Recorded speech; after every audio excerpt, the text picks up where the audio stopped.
Hello everyone, and welcome back to another episode of Playing the Blinder with me, Excuse me? I think you'll find that's my chair. I don't care if you're my dad or not. Get out. What a bloody cheek. Roll my intro. Go nuts on my nuts. Hello everyone, welcome to another episode of Playing the Blinder with me, the Creaky Blinder. Now the video we're going to be taking a look at today, now that I've got rid of Mr. Sensible, is called 6 Reasons Not to Believe in Evolution. Proof of God. Now, as I said on the card at the beginning of this video, do you believe in magic? Because to believe in creationism, you have to believe that magic is real. Because according to today's video, the universe was created with a simple wave of God's hand. Tidy! In the year 2002, in Cobb County, Georgia, there was a sticker that was placed on the inside cover of the biology textbooks. That sticker simply said that these textbooks contain information on evolution. Evolution is a theory, not a fact, about living organisms, and it should be looked at with an open mind, studied carefully, and critically considered. And whilst that statement is relatively true, we should look at new information with an open mind and study that information, looking for evidence. And while we're on the subject of evidence, who saw the debate between conspiracy cats and Kent Hovind? Because Cats went in all guns blazing and was able to provide a multitude of evidence. Kent struggled a bit. What was it he said? I'm not prepared for that. Do you know if you were to take the sentiments of that sticker and you were to look at the evidences for evolution with an open mind and you study them carefully and you critically consider them, what you would find is that there is absolutely zero evidence for creationism? These evidences don't prove evolution at all. To creationists, maybe not. But to the average everyday person who's able to think critically and evaluate the evidence provided, they do. Here are 6 supposed evidences for evolution that simply are not good reasons to believe in evolution. Now, by my logic, people like this, as soon as you add the word supposed into your statement, you lose all credibility. Because even though he's going to present the evidence for evolution and then say that it's all wrong, by using the word supposed, none of his statements are going to mean anything. Number 1. Vestigial organs. In 1865, a German anatomist named Robert Wiedersheim said that he discovered 185 different useless or virtually useless organs in the body.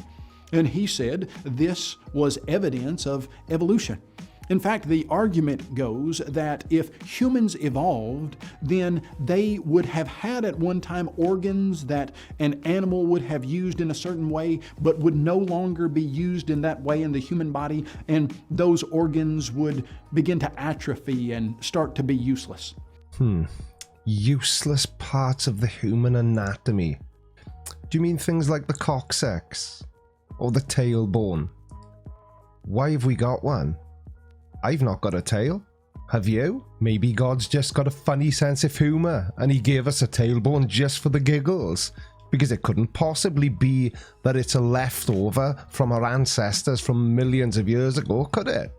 The problem with this vestigial organ idea is that there are 2 reasons it cannot prove evolution. Number 1. It's absolutely devastating to every creationist's argument. If you did have vestigial organs in your body, that wouldn't prove evolution.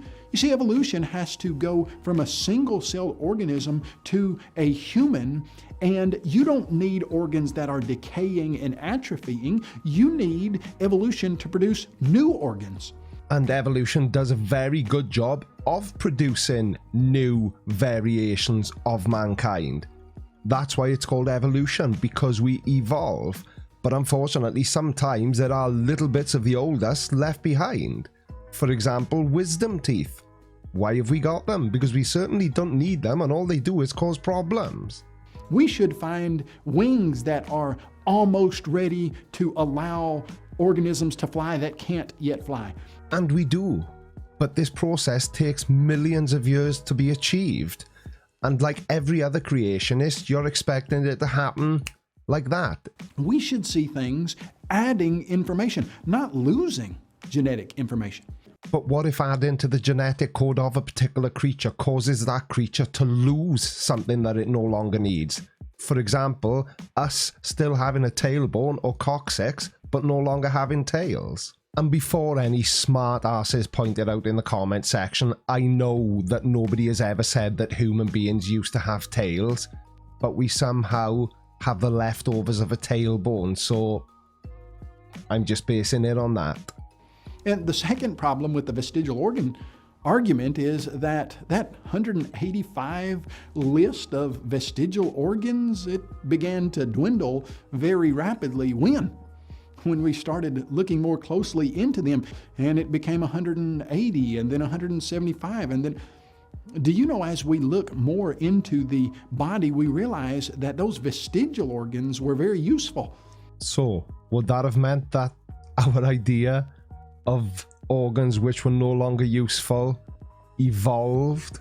Many of them extremely useful. Number 2. And of course, he's not going to give us any examples of these vestigial organs that are somehow now useful again. The idea of homology. We're told that similarity proves ancient ancestry. And what I simply mean by that is we're told that because humans have similar physical characteristics to certain animals, that proves that they evolved from animals. Well, similarity doesn't prove evolution at all. And yet somehow a book that was written thousands of years ago disproves it. Very interesting. And are we just going to completely skim over the fact that human beings share 98% of their DNA with chimpanzees? In fact, you could see things that are similar, and you would realize that those similarities are often caused by a common designer. Okay, so we're just going to completely ignore all the evidence that evolution provides then, and we're just going to stick with the creationist theory that it was all done by magic, or done by design, whichever way you choose to phrase it. Now, if it was all done by design, then God is one sick puppy. Because why are there kids born with devastating disabilities and disfigurements? That's not very godly, is it? And why did he run out of ideas to the point where he needed to make us so similar to our ancestors? Supposed evidence for evolution number 3, the fossil record. You know what we're told is that you can look into the fossil record and you can find proof that organisms evolved over millions of years. Supposedly, we're told that you can find transformational organisms that prove this animal evolved into some other kind of animal. But if you were to take that seriously and you were to go to the fossil record, what you would find is that those transformational fossils are missing on a grand scale. But that just isn't true at all. There are numerous examples of transitionary fossils, providing an abundance of evidence to support evolution. For example, whales once walked on land. Fossil evidence from a variety of different species, such as Pachycetus, indicates that the earliest relatives of enormous whales like humpbacks were comparatively small land mammals.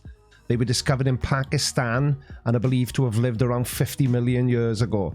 And the thing that links them so closely to whales is the shape of the ear bone. So the shape of the inner ear, which is unique to whales. Number 4, the idea of mutations. We're told that mutations prove you could get a certain single-celled organism to mutate over multiplied millions of years and bring about new information on a grand scale that, given enough time, you could get a human being. Well, no, that isn't actually what we say at all, is it? A mutation is a change in DNA, the hereditary material of life. An organism's DNA affects how it looks, behaves, and its physiology. So a change in an organism's DNA can cause changes in all aspects of his life. There was nothing in that statement that said that mutations prove evolution, but it's certainly a contributing factor. What's the problem with that line of reasoning? The problem is that mutations don't give us new information. Mutations can only take information that is already available and cause it to decay. Mutations are an example of a loss of genetic information. Yeah, but the problem with that line of thinking is just like the problem I see in every other type of person that denies anything. It's how you interpret the information. Yeah, a mutation can be a loss in an element of an organism's genetic code, but a loss doesn't disprove evolution, because sometimes a creature or an organism will need to lose part of its genetic code in order for it to evolve. Number 5, English peppered moths. We're told that English peppered moths provide an example of evolution in action. You see, before the Industrial Revolution, there were 2 varieties of English peppered moths. One dark-colored, one light-colored, but the light-colored was much higher in ratio than the dark-colored. But after the Industrial Revolution, the dark-colored became the more prominent color and the light, the fewer in the mix. And this is absolutely true. But evolution deniers, or creationists, whatever you choose to call them, simply can't see that a moth evolving its appearance to be more suited to its environment, they can't see that as evolution, because it's still a moth. Now, if the English peppered moth had evolved into a pigeon, then they would see that as evolution. And number 6, horse evolution. If you were to look in your biology textbooks, you would see that horse evolution is often used as evidence that evolution really occurred. You would see a picture of a very small animal, almost looks like a fox or something like that, evolving into modern horse. But this scenario, it's fabricated. It's not true. It was made up. Well, if it was made up, you evolution deniers should be all over it like a rash, because everything you believe in is made up. Isn't it? In fact, more than 50 years ago, Dr. George Gaylord Simpson Gaylord said the uniform continuous transformation of Hyracotherium into Equus, so dear to the hearts of generations of textbook writers, never happened in nature. You see, this information that's presented to us as proof that evolution actually occurred is not proof at all. So because one doctor 50 years ago claimed that horses didn't evolve from other creatures, really? Well, in that case, God is fake. Now nobody can believe in God anymore because I just said he was fake. I'm one guy. So using your theory, sorry everyone, God is no longer real. If we look at it with an open mind and we study it carefully and we critically consider it, we'll realize that in the beginning God created the heavens and the earth and all of the organisms, and evolution just simply didn't play any part in God's creation. Tidy! Well, okay. Thank you very much, Mr. But if it is your first time here, then please consider subscribing and turning on bell notifications so you get notified, strangely enough, about when I release new content, which is generally on a Tuesday and Friday. I'm the Creaky Blinder. Thank you very much indeed for watching all the way to the end if you did, and I will see you all in the next video. Take care everyone. Bye bye.